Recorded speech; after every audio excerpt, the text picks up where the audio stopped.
Okay, this is just a spring snare. What I have here is a sapling.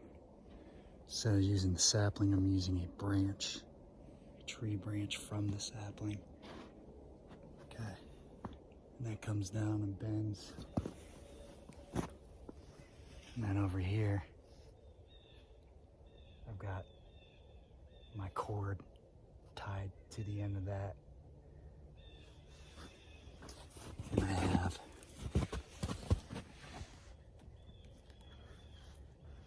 a stake with a 7-notch and a trigger stick with a 7-notch that fits together.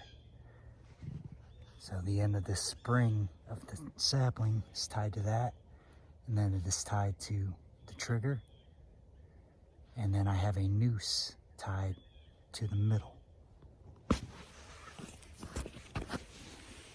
This is some rabbit tracks. There's rabbit droppings around, and it's about fist size roughly.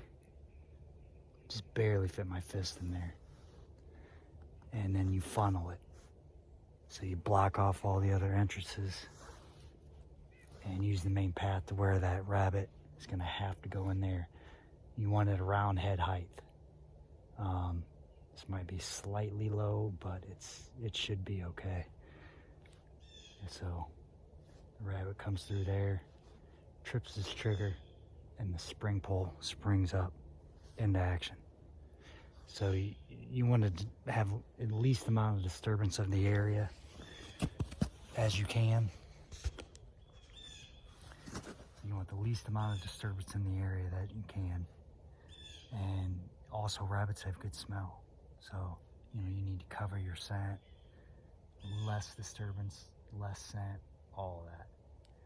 Funnel it in to where it has to go through there. So, you can block off other ways over there just to help coax it in, but you want least amount of disturbance.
Okay, so here's the stake pointed one end, and then you have your notch.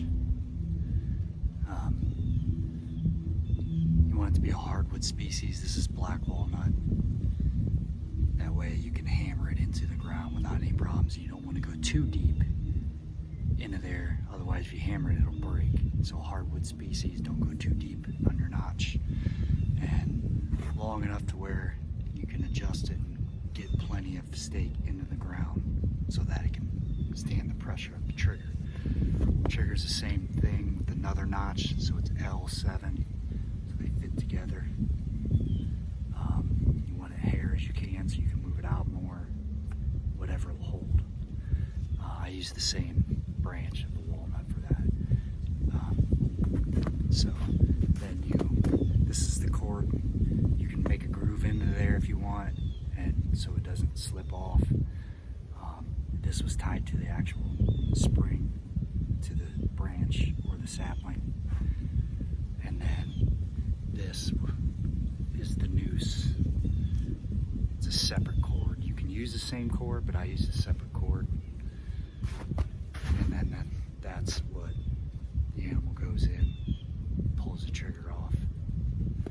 And I put mine towards the bottom there, so that way it's more likely to pull it out when the spring sets. It's more likely to, if it's up here too high, it's not as likely. It's easier the lower it is to pull it out. And this only need 2 small pieces of one branch. As far as the spring goes, you can use a sapling, something like this, all the way down, and when it's set it'll spring up in the action. Or you can use a small tree like I did with the tree branch, you know, whatever's near the area that needs trapped. And you also want it to be a live tree, so it's green. If it's dead, it's just going to snap and break. So you want a tree that's alive as well. This is just a demonstration of survival trapping, one simple yet effective way that it can be done. So every state is different. You have to check your local laws and regulations. But this is just a demonstration showing the way that you can do it in survival. Also, if you are having any traps, you got to make sure you check them at least once a day, once or twice a day. If you're unable to do that, it's important to disarm your trap if you're not going to be